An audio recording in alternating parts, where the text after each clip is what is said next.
So, as a singer and an activist, there are many things that she's passionate about. One of them for sure was finding her voice that she found on her own since 2018, and she's continuing to uplift us and inspire us all over, like around the world basically. And it gives me great pleasure to say, please welcome the lovely and talented Jennuine! Woo! Yeah. Thank you. Get over here, girl. What are you doing? Oh, this is an interesting story because, the first time I heard your voice, I was on the train and you were at 14th Street Union Square here in New York City here. And I mean, it's like you must have gone through a lot throughout your childhood, like when you found your voice from 2018 and then everything else had gone on. So why don't you just tell us that story and what led to you finding your voice and singing and performing all everywhere? And what you've been doing. Well, growing up, I can be very shy with singing. Mm-hmm. So I used to be a ballerina. Mm-hmm. And I used to tour professionally, and I did that by myself. Mm-hmm. My parents are immigrants, so they couldn't necessarily afford to pay for ballet lessons and stuff, but I'm a hustler. So from a little kid, I helped my dad with his business, and I put myself in ballet, and it was free, and I was touring the country. In 2018, I was working with children, Mm-hmm. and I am very disturbed by how many children don't believe in themselves. Mm-hmm. And it resonated with me because I knew I could sing. Right. And I know that that's a gift. So I said, you know what, I'm gonna quit my job and I'm gonna come out here and I'm gonna sing and I'm gonna show my students that you can achieve anything you put your mind to. Mm-hmm. And even if you feel like you're not at the pinnacle of what you may feel success is, as long as you're happy and you're doing what you need to do, Mm-hmm. you'll be okay. Yes. So what was the turning point that made you as to who you are today and what got you to continuing to inspire the young individuals as well? Just growing up, I didn't really have any idols or role models. And Whitney Houston really resonated with me when she said she couldn't find anyone in the greatest love of all. So she reflected on herself and she discovered that the only person you really need to look up to is yourself. Mm-hmm. And you can always discover something new about yourself. And that is what allows me to be more human and grow more and truly love who I am. And it fuels me every day. So I'm noticing here that in 2019, you went viral for going on HONY and it gained you 25,000 followers. And I'm like, what is honey? Is it some type of honey or something?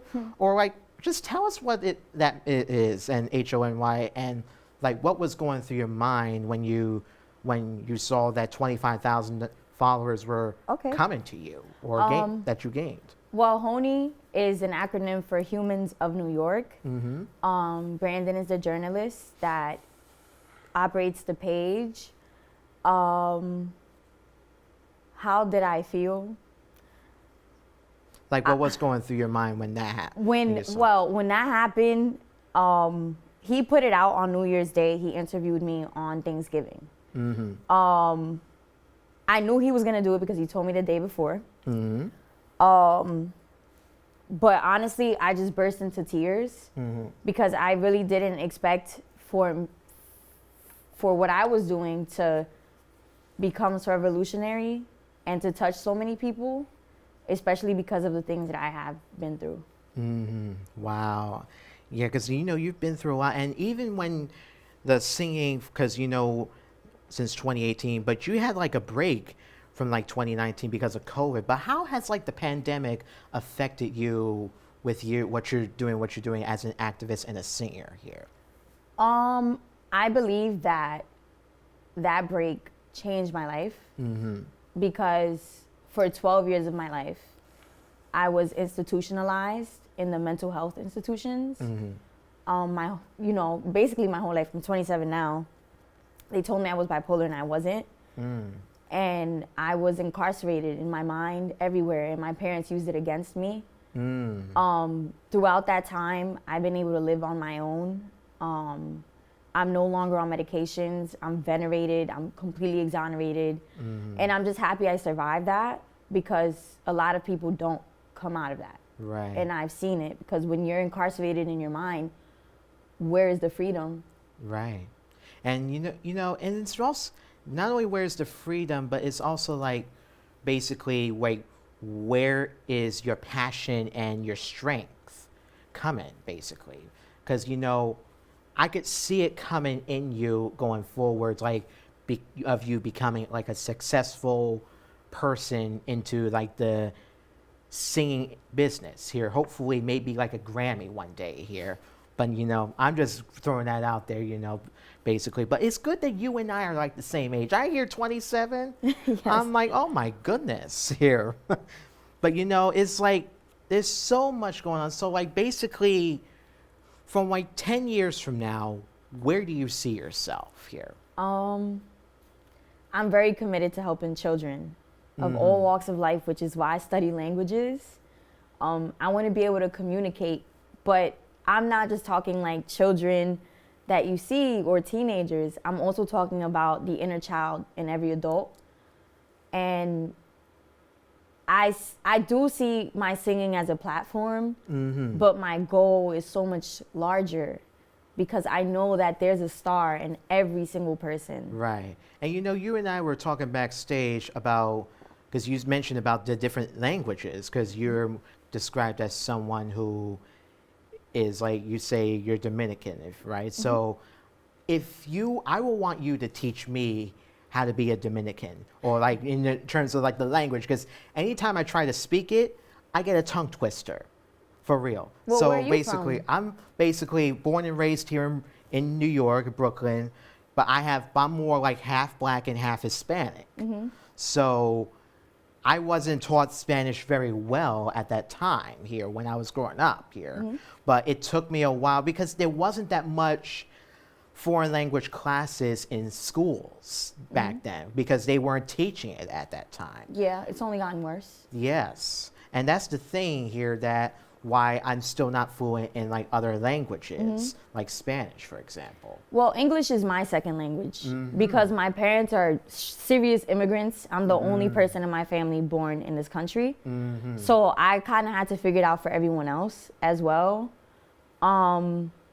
Honestly, Duolingo is my friend. Nobody taught me French or Portuguese, Bonjour. Yeah, exactly. Or oi for Portuguese. So. Or oui. Yeah, exactly, for yes in French. See, there's certain words that I know that's easy for me to know, okay? Right, but those are all starts. And, it may seem small to you, but that can make someone's day. Because when you're a stranger in someone else's country, that little oui or bonjour will really lighten someone's day, because they'll feel included. Right. So keep on growing. That's it. And you know what else I think would keep on growing? Just hearing your voice, because you're about to perform for us for our Thanksgiving show that I can't wait to hear you do. So, shall we do this? Yes. Let's do this. So please, don't go anywhere, because you're about to hear Jennuine's voice when she performs for our Thanksgiving holiday show. So don't go anywhere. Stay where you are. We'll be right back, y'all.